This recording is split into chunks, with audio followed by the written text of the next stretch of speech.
बहादुर शाह जफर आखिरी मुगल सम्राट थे जिसने भारत पर साल 1837 से 1857 में आज़ादी के पहले स्वतंत्रता संग्राम के समय तक शासन किया।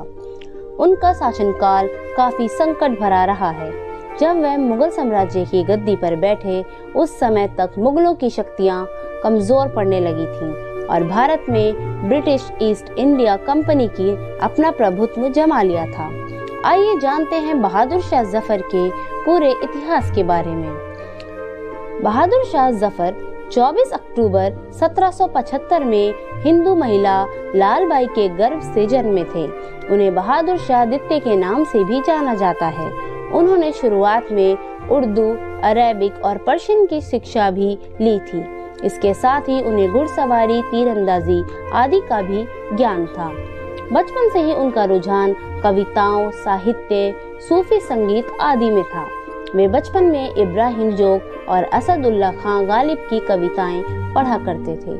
बहादुर शाह की 4 शादियां हुई थीं, जिनमें से उनकी सबसे प्रिय पत्नी जीनत महल थी, जिनसे उनकी शादी नवंबर 1840 में हुई थी।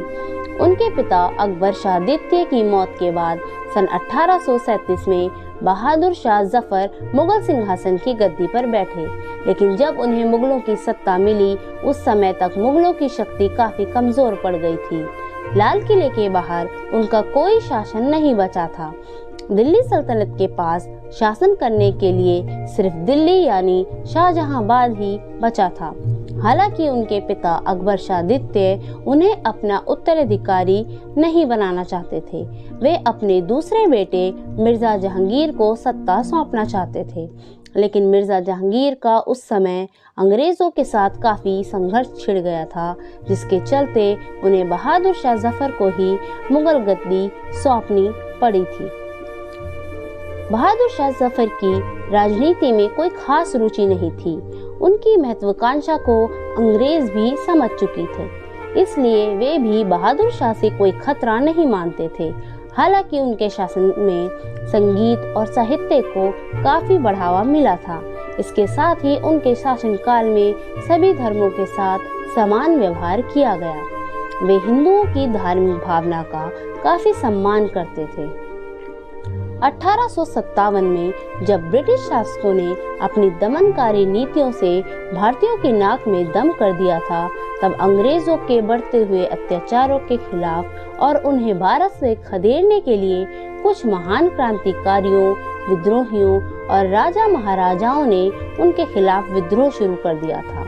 उस समय राजा महाराजाओं ने अंतिम मुगल बादशाह बहादुर शाह जफर को अपना सम्राट माना और उन्हें क्रांति का नेता घोषित कर दिया था, क्योंकि उस दौरान एक ऐसे केंद्रीय नेतृत्व वाले शासक की जरूरत थी जो हिंदू मुस्लिमों को एकजुट कर अंग्रेजों के खिलाफ लड़ सके, जो कि बहादुर शाह जफर भली भांति कर सकते थे। इस दौरान बहादुर शाह जफर ने एक नायक की तरह क्रांतिकारियों का पूरा सहयोग दिया और अंग्रेजों के खिलाफ विद्रोह किया।